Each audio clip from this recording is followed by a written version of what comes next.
Michigan defensive tackle Mason Graham is built to be an immediate impact starter along the defensive line.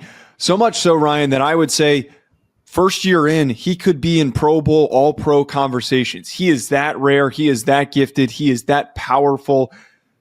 What is your just sense on where he fits in this draft class and an early quick projection for him? I mean, he's a top 10 overall pick, I think, in this class. I think in this class that really lacks the quarterback heavy hitters at the top, I think he could go top 5. I mean, you start looking at teams like the New England Patriots at 4, you think about Jacksonville Jaguars at 5.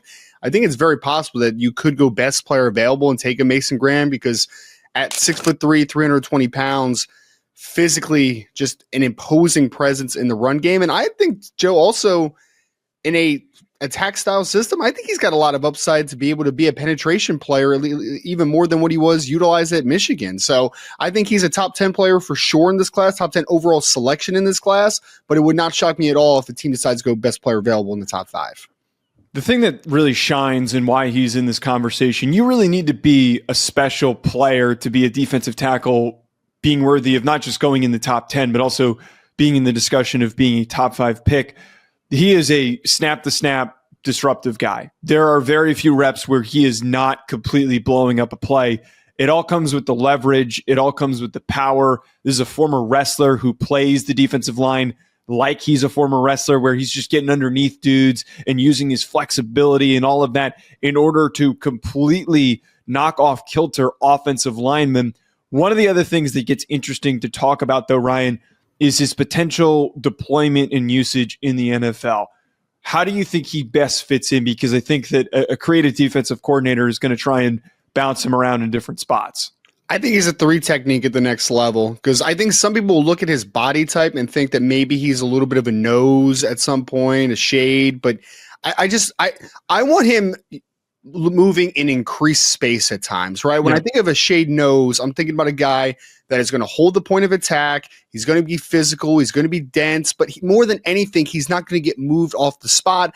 I don't want Mason Graham to just anchor at the point of attack and just be basically you're just holding the line at that point. I want him to be an attack style player. I want him to play that outside shade, the outside shoulder of a guard, and allow him to have the opportunity to go one-on-one in obvious pass rushing situation and utilize his first step and his flexibility. I think when we're talking about the front's perspective, I think there's going to be some people also that are going to ask, hey, is he a 3-man front type of guy that can play maybe more of a 4-eye at some points? I think that this is a 4-down line defensive tackle, 3 technique, outside shade of the guard, take the shackles off, and let him go. Because the penetration upside that he brings the tape on tape outside of being a stout run defender, I think that's where his true value lies. And we showed on the screen some of the examples of where he could line up on a defensive line in order to provide value. The big thing with him is that his build allows for him to play head up on a center, to play as a 0 technique. And then the feet, the quickness, the explosiveness off the ball allows for him to play as a 3 technique. What really takes him like over the top, Ryan, for me, it's the pass rush upside. A lot of times we've got defensive tackles that we can't really get those pass rush reps where they're winning. They're ass kickers against the run, and they're kind of just running at linemen. His hands, the way that he's able also to explode out of any moves where he's able to clear an offensive lineman and to finish on quarterbacks, that's some pretty nutty stuff that you just don't find with defensive tackles.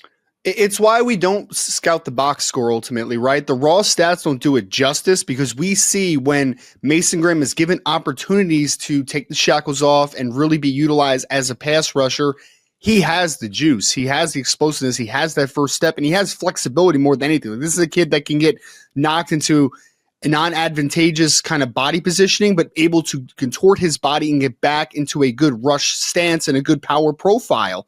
So I really think that this kid has everything that you look for. I've comped him to Kyle Williams that used to play with the Buffalo Bills. Like that's kind of my comp for him. I think that the body type. Well, he can be better than that, though. That's the only. I remember you said Kyle that before Williams to me. Good, Joe. He was a good player, man. I know he was a good player, but like we're talking about like a B+ level defensive tackle, and I think that Mason Graham can be A+. I don't think that there's a reason why Mason Graham can't end up being a top 3 defensive tackle in the NFL by his second year. I love it, man. I love it. And the upside is obviously there, because I think that we forget also, this is a true junior, right? Like, this is still a young kid. Like, he's only 21 years old, and we're acting like he is just this guy that we know exactly what he's going to be. We know exactly what the ceiling is. I don't know exactly what Mason Graham is 100% as a pass rusher, because we've only seen the flashes of it. I think as you, again, unlock that aspect of his game, the upside is immense. This kid could be an all-around stalwart on the middle of a defense and a difference maker. He has that type of upside in his bag. Folks, let us know in the comments, what team do you want to see Mason Graham play for, and how good do you think he's going to be in the NFL? Hit the like button and subscribe so you don't miss out. We'll talk to you later.